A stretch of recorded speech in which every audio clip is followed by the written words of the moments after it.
नमस्कार, मैं हूं अनुराग मुस्कान और आप देख रहे हैं सलाखें। गुनाह की दुनिया का यह दस्तूर है कि कोई भी गुनहगार वारदात के बाद सबूत छोड़ने पर यकीन नहीं करता, लेकिन बावजूद इसके कई बार गुनाह के न केवल सबूत पीछे छूट जाते हैं बल्कि जुर्म की पूरी दास्तान कैमरे में कैद हो जाती है। आज हम आपको सलाखे में जुर्म की ऐसी ही दास्तान दिखाएंगे जिसमें कैद हो गई कत्ल की वारदात।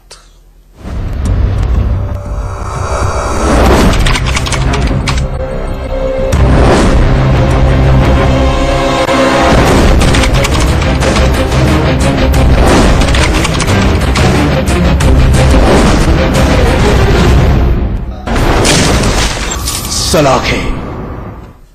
उसका आना तय था और उसका जाना भी तय था। वो साजिश के तहत ज्वेलरी शोरूम में दाखिल हुआ और वहां रुका भी सिर्फ 1 मिनट के लिए, लेकिन 1 मिनट में वो एक जिंदगी को अपने साथ ले गया। उसने अंजाम दी 1 मिनट के भीतर कत्ल की एक सनसनीखेज वारदात, लेकिन ये पूरी वारदात शोरूम में लगे सीसीटीवी में कैद हो गई। आइए आपको दिखाएं कि कैसे बेखौफ बदमाशों ने अंजाम दी कत्ल की ये वारदात।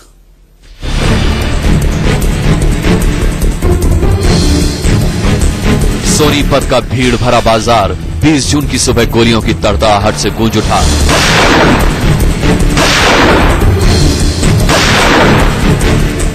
जब तक लोग कुछ समझ पाते, बेखौफ बदमाशों ने शहर के जाने माने ज्वेलर को मौत की नींद सुला दिया और बेखौफ अंदाज में मौके से फरार हो गए। लेकिन कत्ल की ये पूरी वारदात तीसरी आंख में कैद हो गई। तारीख 20 जून 2013, वक्त सुबह 11 बजे, जगह सुभाष चौक, सोनीपत। सुबह के 11 बजे थे। पेशे से ज्वेलर राजेंद्र पाल सिंह अपने शोरूम में मौजूद थे।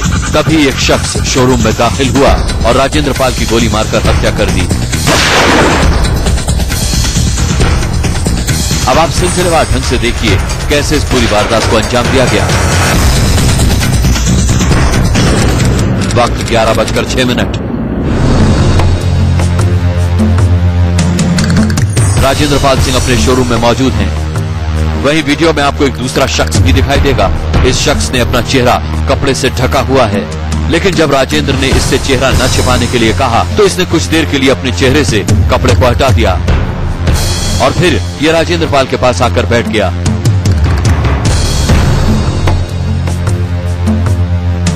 इससे कुछ बात की। इस बीच राजेंद्र पाल का नौकर पानी लेकर इसके पास पहुंच गया। सामने बैठे शख्स ने पानी का ग्लास लिया और पानी पिया।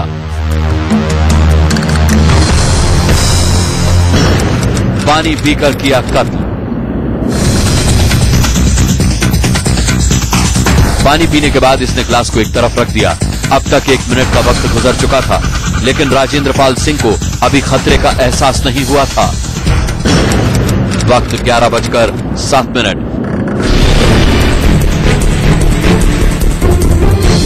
राजेंद्र पाल का नौकर कैमरे से दूर हुआ तो यह शख्स खड़ा हो गया। इसने अपना चेहरा घुमाया, जिसके बाद अचानक से इसने अपनी पैंट में छिपाया तमंचा निकाला और राजेंद्र पाल पर गोली दाग दी।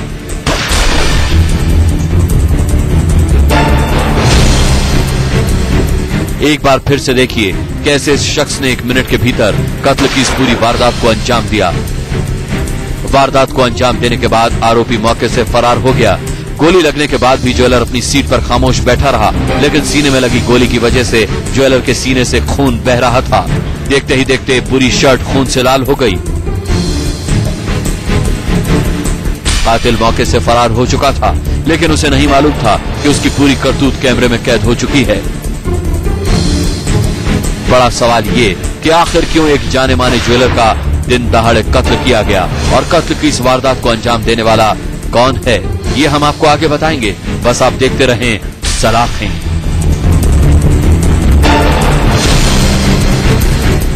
Nitin Kumar, India news, Sonipat.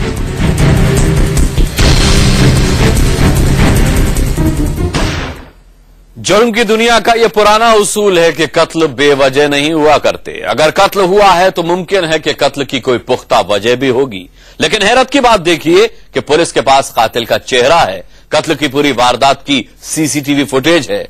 अगर नहीं है तो कत्ल के पीछे का मकसद।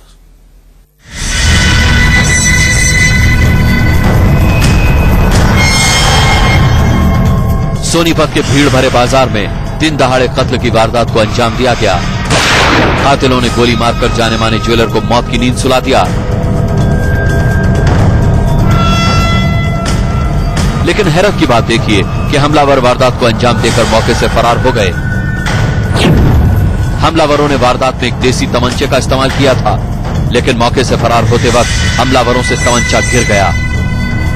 पुलिस या तफ्तीश में खुलासा हुआ है कि हमलावर ग्राहक बनकर शोरूम में दाखिल हुए थे। एक हमलावर मेन गेट पर खड़ा था, जबकि दूसरा शोरूम में दाखिल हुआ, जिसने राजेंद्र पाल से सोने की अंगूठी का रेट पूछा और फिर गोली मार दी।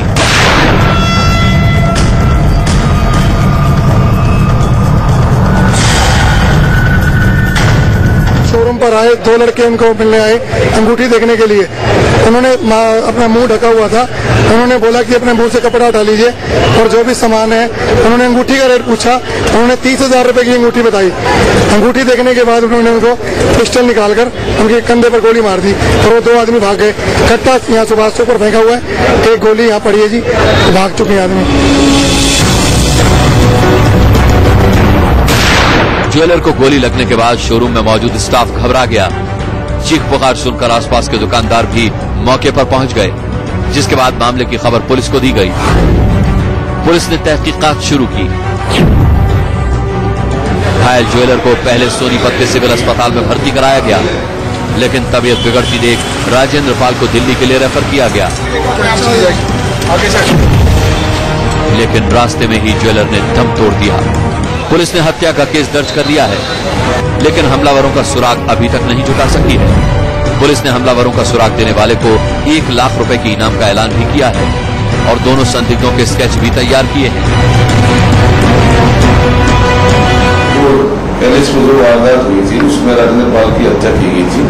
इसमें 2 लड़के इसकी दुकान के अंदर एंटर हुए थे, उनकी स्केच जारी की गई तथा इन जो वारदात करने वालों को सुराग देने वालों पर 1 लाख रुपये इनाम की घोषणा की गई है। जो इनाम जो इनकी सूचना देगा उसका नाम गुप्त रखा जाएगा और उसको 1 लाख का इनाम दिया जाएगा। पुलिस के मुताबिक हत्या की इस वारदात के पीछे शोरूम में लूटपाट का इरादा नहीं रहा है। हमलावरों का मकसद राजेंद्र पाल सिंह का कत्ल करना ही था। शायद यही वजह रही कि हमलावरों ने शोरूम में दाखिल होने के बाद सीधे राजेंद्र को गोली मार दी और मौके से फरार हो गए। पुलिस को शक है कि कत्ल की यह वारदात पुरानी रंजिश के चलते अंजाम दी गई हो। लिहाजा पुलिस ने मकतूल के जानकारों से पूछताछ की है ताकि कत्ल की वजह का खुलासा हो सके और कातिलों को गिरफ्तार किया जा सके। दिखाने के बारे में उन्होंने इससे बात करी राजेंद्र पाल से, पानी भी पिया और उसके बाद एकदम है ना उनको गोली मार के ना एक लड़के ने गोली मार के भाग दिया। अभी हमारी टीमें लगी हुई है। अभी एकदम इतना जल्दबाजी हुआ कहना है कि कोई सुराग लगा ना लगा, हमारी टीमें काम। पुलिस को शक इस बात का भी है कि हमलावरों ने वारदात से पहले शोरूम की रेकी की हो और रेकी के बाद साजिश का ताना बाना बुना गया हो, जिसके बाद पूरी वारदात अंजाम दी गई। सबूत के तौर पर पुलिस के पास सीसीटीवी में कैद एक हमलावर की तस्वीर है। पुलिस सीसीटीवी फुटेज की बिना पर कातिलों को गिरफ्तार करने में कब तक कामयाब होगी कहना मुश्किल है।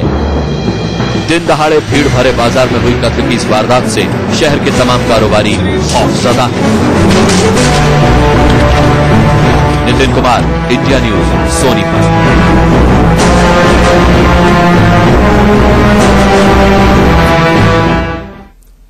फिलहाल वक्त है एक छोटे से ब्रेक का। ब्रेक के बाद आपको दिखाएंगे कान में गुनगुनाती मौत। आप देखते रहें सलाखें। वो आगे बढ़ती जा रही थी, इस बात से बेफिक्र कि मौत उसके पीछे दौड़ रही है। मौत उसे अपने शिकंजे में लेने को बेकरार थी। हालांकि मौत ने अपने आने की आहट दे दी थी, लेकिन उसने हर आहट को अनसुना कर दिया और उसकी यही गलती उसकी जिंदगी पर भारी पड़ गई। आखिर क्या हुआ उस लड़की के साथ, आप खुद देखिए। वो आगे बढ़ती रही,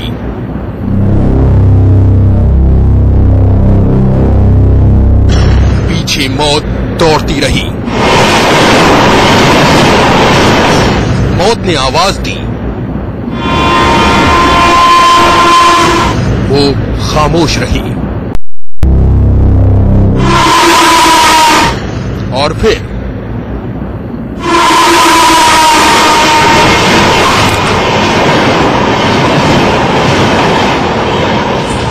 जब मौत आती है तो आहट तक नहीं होती, वो चुपके से आती है और अपने साथ ले जाती है। लेकिन उसे तो मौत बार बार आवाज देती रही, बार बार आगाह करती रही, लेकिन ना तो उसे मौत की दस्तक सुनाई दे रही थी और ना उसके कदम थमने का नाम ले रहे थे।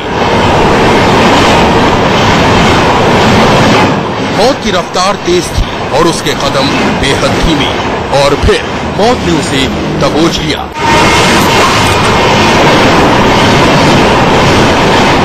मौत जिस रफ्तार से आई थी उसी रफ्तार से गुजर गई और पीछे छोड़ गई 2 टुकड़ों में कटी एक लाश।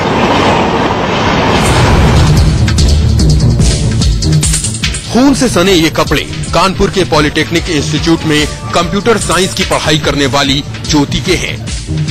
ज्योति आज इस दुनिया में नहीं है।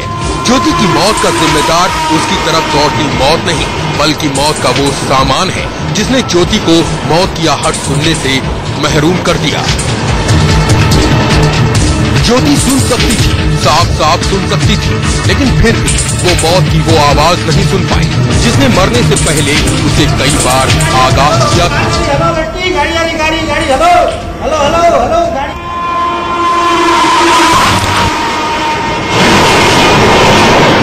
आखिर वो क्या वजह थी जिसने मौत की आहट को ज्योति के कानों तक नहीं पहुंचने दिया?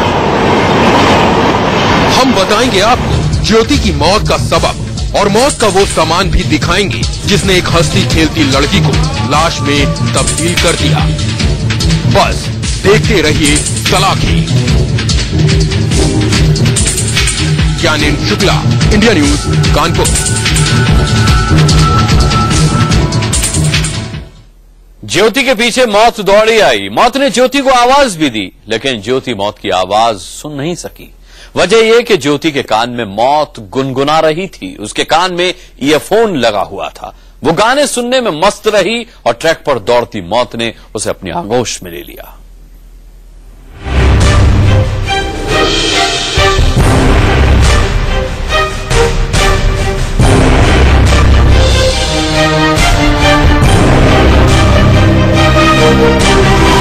ये मस्ती का सामान नहीं,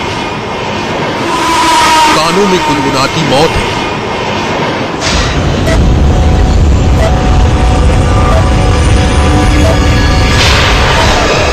आजकल ये एक चलन सा बन चुका है। कानों में ईयरफोन लगाए लड़के लड़कियां सड़कों पर अक्सर टहलते नजर आ जाते हैं, लेकिन अपनी मस्ती में वो ये भूल जाते हैं कि इस सड़क पर गाड़ियां भी दौड़ती हैं।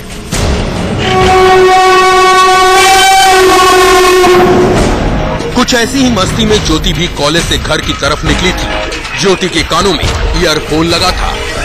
ज्योति जैसे ही अवधपुरी क्रॉसिंग की रेलवे लाइन पार कर रही थी, तभी तेज रफ्तार से आती ट्रेन ने ज्योति को अपनी चपेट में ले लिया।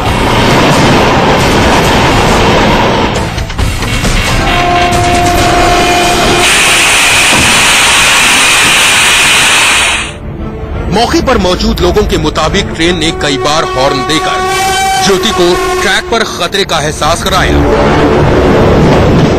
लेकिन ज्योति के कानों में ईयरफोन लगा हुआ था, जिसकी वजह से ट्रेन की आवाज उसे सुनाई नहीं पड़ी।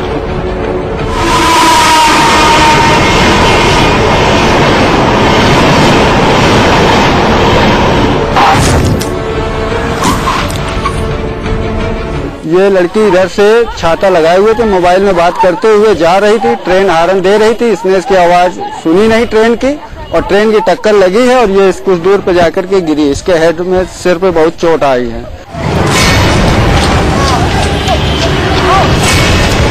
ज्योति की मौके पर ही मौत हो गई थी। आसपास के लोगों ने फौरन पुलिस को इत्तला दी। मौका वारदात पर पहुंचकर पुलिस ने ज्योति के बैग की तलाशी ली और उसमें मौजूद दूसरे मोबाइल से नंबर लेकर उसके घर वालों को सूचना दी गई। पॉलिटेक्निक में ये फर्स्ट डिवीजन उन्होंने क्वालिफाइड किया, अभी का रिजल्ट उन्होंने देखा है। तो वही सब जो है देखने पॉलिटेक्निक जा रही थी, मोबाइल से बात कर रही थी, ट्रेन से टक्कर लगी। ज्योति के घर वालों के आंसू थमने का नाम नहीं ले रहे हैं। ज्योति की मौत के लिए वो रेलवे प्रशासन को जिम्मेदार मान रहे हैं। दरअसल अवधपुरी की रेलवे क्रॉसिंग मानव रहित है और आए दिन इस क्रॉसिंग पर हादसे होते रहते हैं। जनता के साथ में सर खिलवाड़ है। इस तरह से आप एक के साथ में करते हो, एक के साथ में हर साल यहाँ पर यही होता है, हर 3 महीने में यही होता है, हर 6 महीने में यही होता है। आज ये इस तरह न जाने कितनी लड़कियों की लाशें यहीं से जाती रहती हैं। अगर सब क्रॉसिंग बंद करी गई तो ये क्रॉसिंग क्यों खोली गई है? बच्चे जनता की जान लेने के लिए। ज्योति की मौत का जिम्मेदार भले ही ये मानव रहित क्रॉसिंग रही हो, लेकिन एक होनहार लड़की की बेवक्त मौत का एक बड़ा जिम्मेदार वो ईयरफोन भी है, जिसकी वजह से मौत की आहट वक्त रहते ज्योति के कानों तक नहीं पहुंच सकी। Gyanendra Shukla, Kanpur, India news.